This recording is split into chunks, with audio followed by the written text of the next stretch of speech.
Cuando entré a la enfermería podía notar más enfermos de los que había visto en mi primera visita.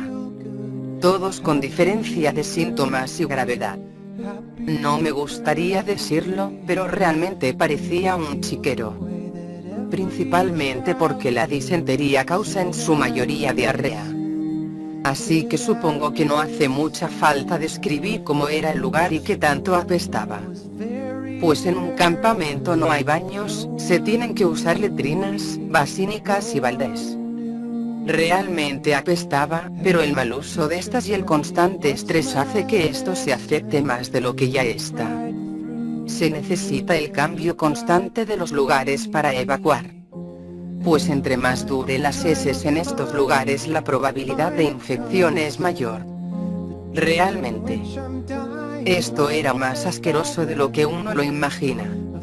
Me coloqué un pañuelo para cubrir mi boca y nariz. Los demás médicos hicieron lo mismo.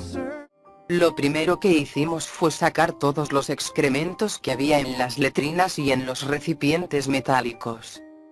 Mandé a los médicos más jóvenes a limpiar con cloro todos los recipientes, el piso, áreas e instrumentos que usaremos. Después de algunas horas que tardamos en limpiarlo todo, nos centramos en evitarle el malestar más fuerte al enfermo. Los dolores intestinales. Lo principal es hidratar el cuerpo de los enfermos. Los que apenas presentaban el caso de disentería. Se evitó darles alimentos, lo principal era dar líquidos, pues en caso de disentería, el cuerpo pierde agua fácilmente. Y esa es la mayor causa de muerte, la deshidratación. Lo primero que hicimos fue hervir el agua. Siempre sin importar cómo ni por qué. Esto matará a todas o al menos un gran porcentaje de las bacterias y virus que hay en esta. Claro, siempre y cuando el agua que se usara esté en un estado estable. El agua que quedaba de reserva en los almacenes, no se veía tan mal. Estaban en grandes contenedores metálicos. Estos tambos de metal eran solo 3. Eran de diferentes tamaños, por desgracia, uno de los tambos ya tenía algunas algas creciéndole en el fondo y su olor era nauseabundo, como de agua estancada. Aunque no nos había dado mucho tiempo de ver el almacén. Notamos que era oscuro y sombrío, con cadenas en el techo y atadas a ellas armas, herramientas y utensilios. La oscuridad nos invadía conforme más avanzamos, así que decidimos solo llevarnos los tambos antes de explorar más el almacén. Necesitábamos curar a los enfermos, antes de investigar qué más tenía este ejército. Pusimos a hervir el agua de uno de los tambos. Primero, para convertir el agua en algo que se pudiera consumir. Colocamos un balde encima de otro balde. El balde de arriba tenía un agujero en su piso para que el agua pasara por ella directa al balde de abajo. Pero esto no terminaba así. La cubeta de arriba tenía algunos filtros para convertir el agua en agua potable. En orden visto de la parte de arriba del balde superior sería abertura de aire, arena fina, carbón, arena gruesa y agujero para que pase el agua, justo en ese orden para filtrar el agua. Y así en el balde de abajo solo estuviera el agua que beberemos. Al final de este proceso, tuve que explicar varias veces cómo hacer el balde con agua potable tanto a los médicos como a los soldados novatos, para que estos lo hicieran también y así no tener que tomar del agua contaminada. Después de explicar los procesos, nos dedicamos a dar a los enfermos de clase media a baja tés de diferentes tipos. Aunque no muy variados, pues no teníamos mucho con las reservas. La mayoría de esos tés contrarrestan los cólicos en el estómago y inhiben la diarrea. Luego se les dio a los que son de clase media de disentería un puré de las manzanas sobrantes que quedaban en los almacenes. El puré consistía en no desperdiciar nada de la manzana, incluyendo las semillas, solo omitimos los ramos y troncos, pues estos son venenosos incluso para personas no enfermas.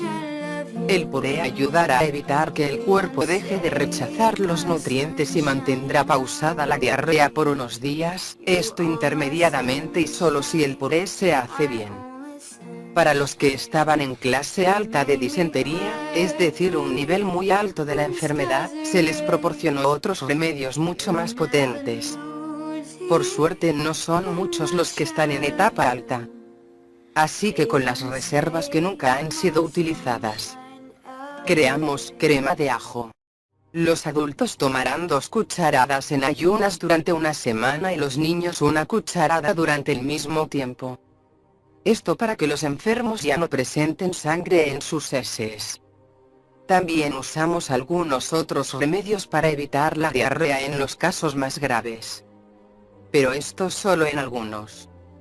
Pues no teníamos el suficiente material para todos. Les dimos de comer corteza de árbol de guayaba y de palo de Campeche. Pues la corteza de estas no se encuentra fácilmente en la guerra y la verdad, no teníamos muchas como para darles a todos. Hubo algo que le dimos a todos. Pues este remedio siempre contrarresta la diarrea solo si esta es muy crónica. Usamos membrillo. Le extraímos el corazón y la miel que nos sobraba, le retiramos las pastas que eran la cera de la abeja. La colocamos dentro del membrillo para reemplazar el corazón y se las dimos a todos. Esto lograría dar el azúcar necesaria en las personas para contrarrestar por su cuenta el resto de la enfermedad y además mantener en pausa la diarrea. Luego me dediqué a darles otros remedios a los médicos para que ellos no presentaran disentería o si la estaban padeciendo, disminuirla para que así pudieran hacer su trabajo. Les di de comer raíz de pitaya cruda para así mantenerlos vivos y con energía. Así ya no presentarían los síntomas y si ya los presentaban, se les inhibiría por un tiempo. Y con un poco de agua, prepare algunos caldos con espinacas hervidas, ajos y tomates. Este caldo sabe a veces horrible, pero les mantendría con fuerzas y hidratados para combatir la enfermedad. Solo prepare 20 caldos, estos serán para quien quisiera tomarlos, aunque en su mayoría los tomaron los médicos y algunos soldados. Ya después de estos remedios, los médicos podrían utilizar las medicinas solo en los casos más graves y así evitar dar medicamentos a los casos leves y medios, pues con mis remedios ya solo dependería del cuerpo combatir la enfermedad. Por supuesto, les dije a los médicos cómo hacer exactamente cada remedio. Así no dependerían de mí por siempre. Por fin terminé con el área de enfermería. Ahora debo instruir a los encargados de los cultivos.